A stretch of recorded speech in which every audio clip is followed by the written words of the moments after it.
सरत्या वर्षाला निरोप देताना भाविकांनी पंढरपूरमधल्या विठुरायाच्या चरणी भरभरून दान केलेलं आहे। डिसेंबर महिन्याच्या शेवटच्या 10 दिवसात तब्बल 2,41,00,000 इतकं दान भाविकांनी केलेलं आहे। तर साधारणपणे 3,82,000 भाविकांनी विठ्ठलाचं चरणस्पर्श दर्शन घेतलं। यामध्ये चरणावरील दान, सुवर्णदान आणि देणगी मूल्य या सगळ्याचा समावेश आहे।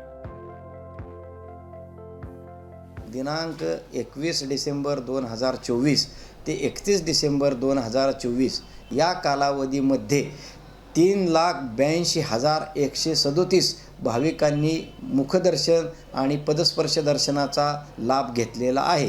त्यामधून मंदिर समितीला 2,41,59,287 रुपये एवढे उत्पन्न मिळालेले आहे। नववर्षाच्या निमित्ताने मंदिर समितीतर्फे आवाहन करण्यात येते की श्री पांडुरंगाचे पदस्पर्श दर्शन हे मोफत असून आपण पंढरपूरमध्ये आल्यानंतर कोणत्याही आमिषाला बळी न पडता श्री पांडुरंग व माता रुक्मिणीचे पदस्पर्श दर्शन कोणाच्याही व्यक्ती अथवा माध्यमामार्फत न घेता थेट घ्यावे।